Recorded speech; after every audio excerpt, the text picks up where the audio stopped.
Hi friends, இன்றைக்கி நம்ம வந்து கடலை மாவு உருண்டை ரொம்பவே ஈஸியாக எப்படி செய்யலாம் அப்படிங்கிறத பார்க்கலாம். அதுக்கு ஒரு படி நான் வந்துட்டு கடலை வந்து எடுத்துக்கிட்டேன், பொட்டுக்கடலை.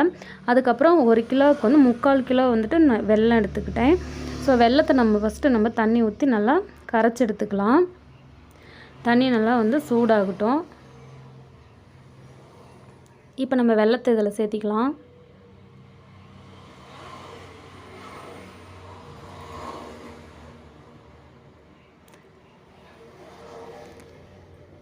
நல்லா வந்து கொதி வந்த உடனேவே நம்ம அதை வடிகட்டிட்டு அதுக்கப்புறமே நம்ம வந்துட்டு அதுக்கு பாகுபாதம் வந்து நம்ம எடுத்துக்கலாம்.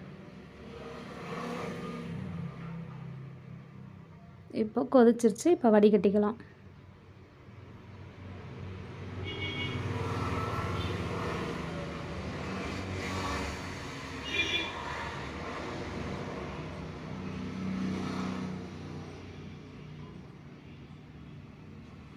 பாருங்கள், எவ்வளோ தூசு மண் இதெல்லாம் இருக்குது. ஸோ இதை அப்படியே கழுவிட்டு மறுபடியும் அதிலே வச்சு நம்ம இதை ஊற்றி அதுக்கப்புறம் கம்பி பதம் வந்து ஒரு கம்பி பதம் வரைக்கும் நம்ம விட்டு அதுக்கப்புறம் எடுத்துக்கணும்.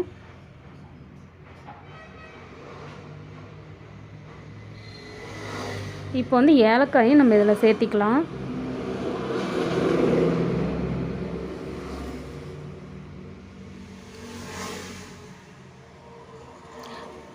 பாருங்கள், ஒரு கம்பி பதம் வந்துட்டு நமக்கு ரெடி ஆகிடுச்சு. இதுக்கு முன்னாடியே வந்து மிக்சியில் போட்டு நல்லா வந்து பொட்டுக்கடலை வந்து நம்ம அரைச்சி எடுத்துக்கணும். அரைச்செடுத்து அது ஒரு பாத்திரத்தில் நம்ம கொட்டி வச்சுக்கலாம். ஏன்னா இந்த ஒரு கம்பி பதம் வந்த உடனே நம்ம அதை ஊற்றி நம்ம கிண்டுறதுக்கு ஈஸியாக இருக்கும். அதனால் நம்ம ஒரு பாத்திரத்தில் வந்துட்டு நம்ம சேர்த்திக்கலாம். இப்போ வந்துட்டு நம்ம துருவின தேங்காய் வந்து 1/2 மூடி அதையும் வந்து இதில் சேர்த்திக்கலாம். ரொம்பவே டேஸ்டியாக இருக்கும் தேங்காய் போட்டு செய்யும்போது.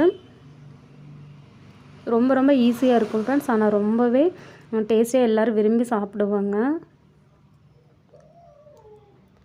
இப்போ நம்ம அந்த பாகுபதம் ஒரு கம்பி பதம் வந்துருச்சு இல்லையா, அதை எடுத்துகிட்டு இந்த மாதிரி நம்ம மத்து இருக்கு இல்லையா, மத்து அடிக்காம்பு வச்சு நல்லா வந்து கிண்டி கொடுத்துக்கலாம்.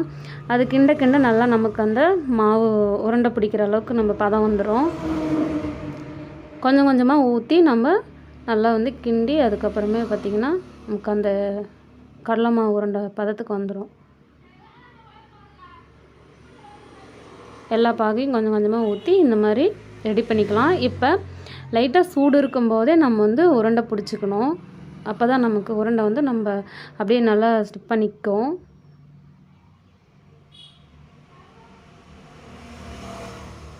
பாருங்கள், ரொம்பவே சூப்பராக பார்க்கும்போதே லட்டு மாதிரி சாப்பிடணும் போல் தோணும். இது போலவே நம்ம எல்லா உருண்டைகளும் வந்து சூடாக இருக்கும்போதே பிடிச்சி வச்சுக்கலாம்.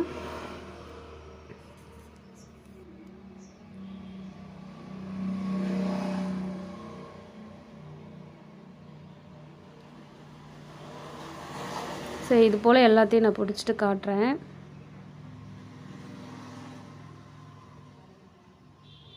பாருங்கள், எல்லா மாவையும் உருண்டை பிடிச்சாச்சு. பார்க்கவே ரொம்பவே சூப்பராக இருக்குது, கலர்ஃபுல்லாக லட்டு மாதிரியே. ரொம்ப ரொம்ப டேஸ்டியாக இருக்கும். ரொம்பவும் ஈஸியான மெத்தடு தான். கடலை இருந்தால் டக்குன்னு நம்ம குழந்தைங்களுக்கும் பெரியவங்களுக்கும் இது போல் செய்து கொடுத்துடலாம். ஓகே ஃப்ரெண்ட்ஸ், இந்த வீடியோ உங்களுக்கு பிடிச்சிருந்தா கண்டிப்பாக நம்மளோட சேனலை லைக் பண்ணுங்கள், ஷேர் பண்ணுங்கள். மறக்காமல் நம்மளோட சேனலை வந்து சப்ஸ்கிரைப் பண்ணி வச்சுக்கோங்க. ஃப்ரெண்ட்ஸுக்கும் வந்துட்டு ஷேர் பண்ணி விடுங்க ஃப்ரெண்ட்ஸ்.